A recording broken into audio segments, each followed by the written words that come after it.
Okay, let's get to know our Axure environment. Now, I am in Windows. If you are in Mac, you will find that most of this is nearly identical. Most of the differences in your top toolbars here. Now, you'll find that the Axure environment is really flexible and designed to be pretty customizable. So if you are working on a really large screen or multiple screens, just know that you can take each of these panes, you can pop them out, you can move them around, you can move them to another screen. So give it a try and see what kind of workspace works for you. For these lessons, I'm just going to keep everything where it originally is, just so I don't drive you crazy with something that looks different than the default. So let's start with learning about our sitemap. The sitemap always comes with home and 3 pages. You can delete these or you can use these. If you want to create a new page, you can just click for a new page. I'll just let it be called new page 1. And let's say I want to create another new page 2. And I can use these arrows to adjust how I want the hierarchy of this to be. So this will be all of your pages or screens, and you can adjust them however you want. You can decide that they are to be reordered. You can also drag and drop. So if you build something and you realize, wow, this really needs to go over here, you can put it there and just see your hierarchy can get deeper. If at some point you've built a page or a bunch of pages and you want to reuse them, just right click, and again in Mac you can do your right click, and you can choose to duplicate just that page or the whole branch of the hierarchy. So totally up to you as to how you want to do that. And again, you can also search, so that's why naming these things with memorable names is going to help you and anybody who sees this in the future. Also know that when you publish your prototype, these pages are the names people will see for the pages. So these are going to be viewable by the public, so make sure you give them good, safe for work names.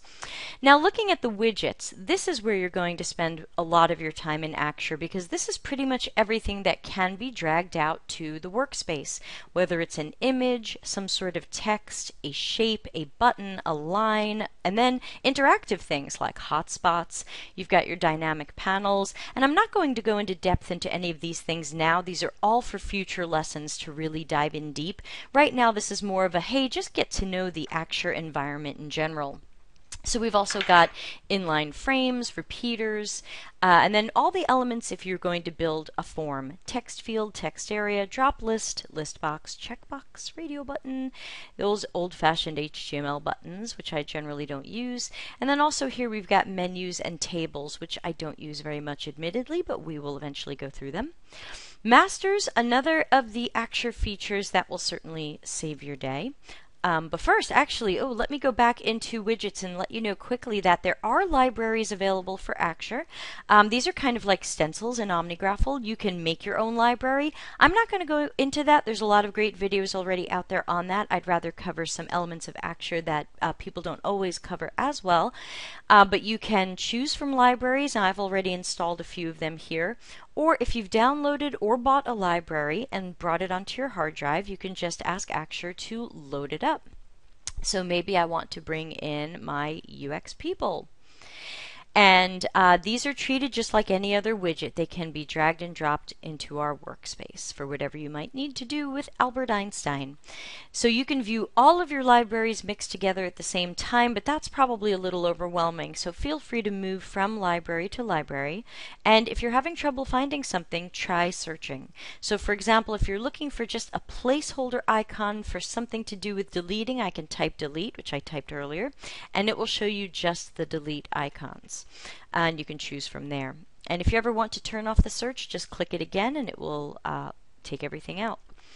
But mostly you'll be hanging out here in the default library, unless of course you've built your own widget library. So now on to masters. Apologies there. And I'm going to pop this out just to make it a little easier to see. So masters are anything you think you're going to reuse. Those could be website headers, footers. I also love using them for icons, or sometimes if a designer gives me a graphical button. Why? Because those are elements that might change later. A designer might come back and say, oh, remember I gave you that icon for social sharing and you put it on 600 pages? Well, we've decided to change it a little bit. You would go crazy trying to find it on 600 pages and replacing it. So it's great to make a master where you can change it in the master and it all happens globally. So all you have to do is create a master, give it some sort of helpful, memorable name. You can add as many masters as you like, and they can be hierarchic, so I can start sliding and sliding.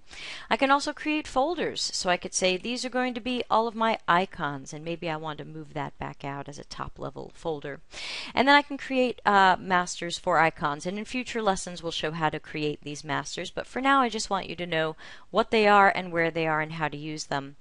A great new feature relating to masters in Axure 7, which we can find with our right-click menu here, is drop behavior. Now, I really don't use breakaway. That's evidently if you're maybe building a widget library. I'm so used to old versions of Axure and old ways to build widget libraries that I have to admit I haven't really adopted the breakaway feature. But place anywhere is literally what it sounds like. You can put your master anywhere on the page, which may be great for an icon. Lock to master location is going to make a lot more sense for something like a header, where the header is always at 0, 0, or whatever you've decided it's going to be. And that way, whenever you drop the master on the page, Axure knows to always put it in that same location. So I find that is a helpful time saver. Looking at the bottom, and again, these are all, you can change the size of them, you can hide them if you want them out of your way, so I can hide it like this and I can bring it back. You can exit out, and if you do that, you can just come back to View Panes and bring it back to life. So this is a pane that's serving three purposes. Page notes. Anything you type here might be notes for someone viewing this file, or of course these can end up in Axure's published specification documents. Page interactions are that sometimes you want something when you're in a prototype to happen just because the user loaded a page. We'll learn more later about what that might be, but for those of you a little bit in the know, that could be setting a variable, it could be setting some sort of process running. So there are interactions that can happen even without the user doing anything just yet. And then the page style has to do with how you might want to customize how this looks to the person viewing your wireframe or prototype. You can create your own style sets here if you'd like, and give them names and use them on different pages. So you can do that for your default style, or if you just want to change one page by hand, you can certainly come in here and set all these things. So you might want your page centered when you see it in a browser. That's not going to change what you see here. That's just when you see it in a browser, like if you're viewing a prototype. Or left aligned.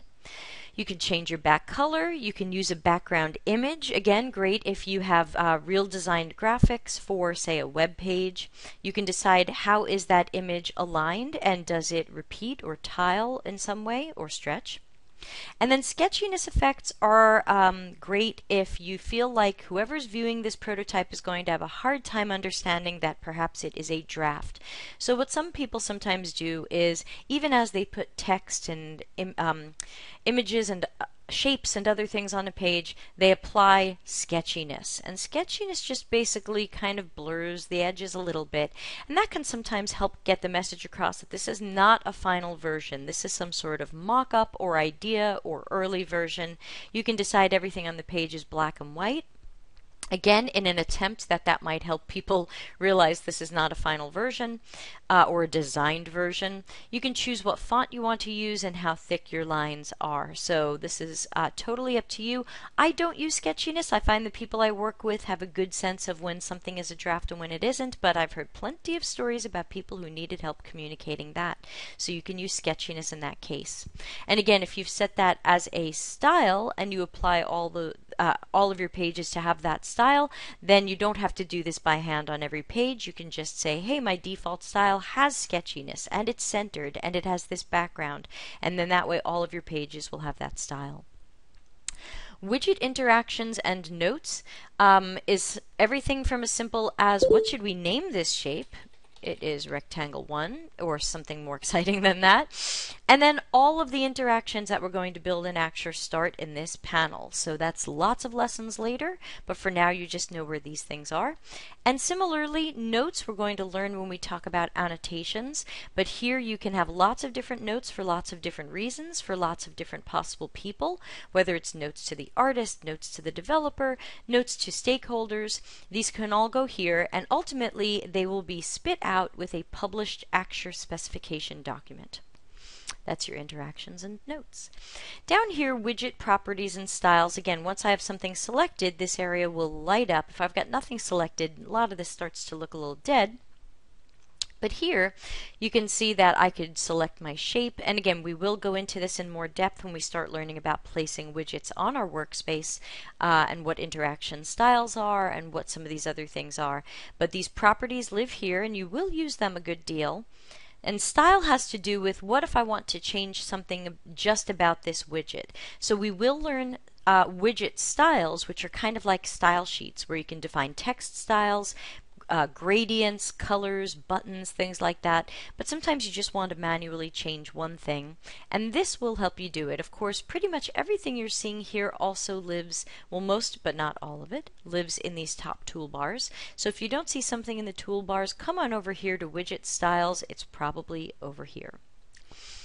Widget Manager is going to make a lot more sense when we start putting more elements on the pages and we start building dynamic panels. And dynamic panels are really the center of a lot of Axure interactions. So we'll be going into those in detail, and you'll learn a lot more about what the Widget Manager panel does and can do.